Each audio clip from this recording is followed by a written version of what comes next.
Now, she's the Family Violence Principal Practitioner at the Department of Justice and Regulation. She applies a gendered lens on the research on the experience of anger post-Black Saturday in 2009. As a social worker, she has a particular interest in understanding the psychosocial impacts of disaster and providing services that meet the diverse needs of the impacted community. Could you welcome Connie?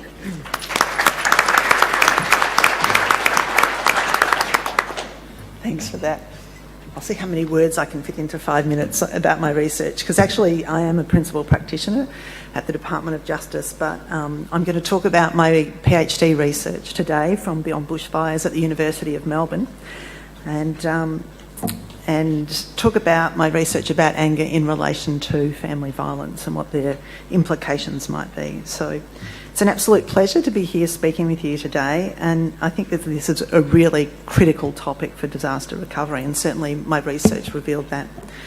My background is as a social work practitioner and leader with family violence, disaster and trauma, and we already know about my current roles. So within this research, the overarching conceptualisation of anger and its relationship with family violence that I'm using is that anger can be a precursor to violence.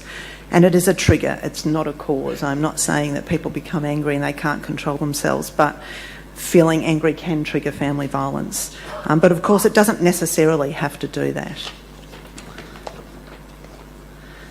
So my research was qualitative interviews with community members and service providers about experiences of anger following the 2009 Black Saturday bushfires. Now, the results were varied. Certainly when I spoke with people and I asked about their experiences of anger, I had many diverse stories told to me.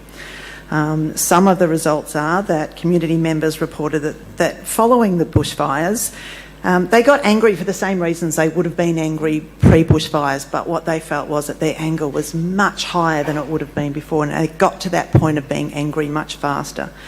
But the thing that they found in the recovery process was that once they became angry, service providers often ignored them. So it wasn't taken on board that they had real reasons for being angry. And so they were much angrier than they were, and then they weren't getting a response, and that was a real struggle for them in the recovery. Anger is found to be accompanied and fuelled by other emotions such as blame, shame and guilt. And together these emotions heighten each other, and all were implicated in experiences of anger following the disaster. And when you think about the sorts of roles people need to take on in disaster at the time of the disaster, there's a lot that people feel shame and guilt and all sorts of emotions about, and that does create a bit of a whirlwind for them. Anger, on the other hand, can be a motivator when at the right level. If you think about the post-disaster recovery process, it's so involved and laborious, and anger can sometimes provide an energy for people. So we shouldn't just assume if someone's angry that it's a bad thing. It actually could be the thing that's moving them forward, and it can be quite useful.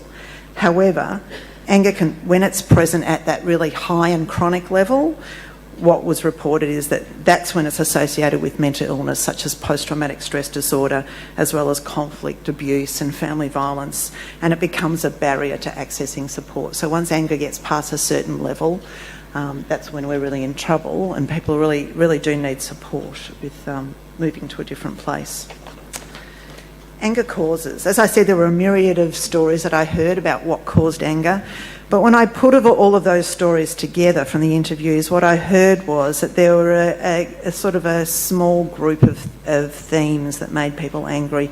One was lack of acknowledgement of trauma from leaders or service providers, that people would just walk in and start working with them and really move past the extraordinary events that people had experienced. A lack of equity, whether it be in donations and grants or resource distribution, either within communities or between communities, really caused anger for people. A lack of control and autonomy over disaster response and recovery processes. The message was very clear that communities need to drive their own recovery. We can't tell people what a good recovery process is. We need to empower people to be leading that recovery. And importantly, these anger events are typically tied to unmet expectations. Individuals and communities will have expectations often set by service providers and government, and when they're not met following the disaster experience, it's highly distressing for people and anger-provoking. And those expectations are set in many ways pre a disaster. If you think about what our community expectations are for support in an individual trauma, people will want that even though it's a much larger trauma experience. And governments through policies and practices and processes will set up expectations. I think that a really important message from this is that particularly with at-risk communities, we need to be talking to those communities in advance about what expectations are, about what supports they'll receive, and we need to be really true to those. And the way to be true to those is to let communities identify what they need and make sure we support them to get what they need after the disaster experience. And that's not to say that we're not doing an extraordinary amount in that area, but that when we get it wrong even just a little bit, it is very difficult to deal with post-trauma.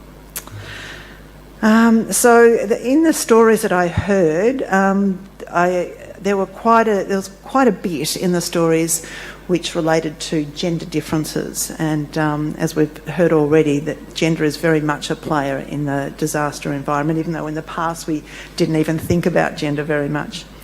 What I heard was that women experienced increased physical and emotional caring obligations with loss of community resources post-disaster, which would push women back into a domestic fear that maybe they had, a sphere that they had left, where anger and abuse might be occurring in those home environments. Whereas men were typically physically involved in disaster response at the time and following the disaster, such as fighting fires and clearing debris, etc.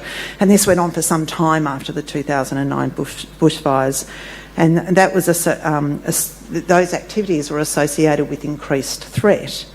Yet there was some reluctance by men, as we've heard from other speakers today, participating in the research, to access psychosocial support due to their masculine identities. They just didn't feel like they could rightly receive psychosocial support, even though they were saying to me in interviews, I am in extreme distress 4 years after the bushfires. An increase in threat is associated with increased post-traumatic stress disorder, and this in turn is associated with increased anger and anger expression for men in particular, which we know from other research. Women are generally more likely to actively seek psychosocial support through professionals following disaster. However, they are reluctant to report anger and abuse from disaster-affected family members, as it feels disloyal to those who are trauma impacted, with decreased and that decreases access to family violence services for women. So it's a bit of a catch-22 for them. If you look at other research, we think about, what's the importance in responding to family violence is really clear to us, but it's actually even more important post-disaster. What we know from other research is that if family violence occurs following a disaster, then the victim survivor has a double trauma experience. They have the disaster and then they've got the family violence experience. And what we know is that because of the previous experience of trauma, that the second trauma will be greater in terms of the impact on that person. And in addition to that, we know that trauma involved with betrayal, and in this case it would be the betrayal of a family member, will create even higher trauma impacts still. So we know that family violence has a very high impact, particularly on women and children, but post-disaster it is a much greater impact. There are so many things that I can say about the way in which we could respond to family violence and the things that we can do as service providers, but I'm going to leave that hopefully and talk about it in the panel in a moment. So thank you.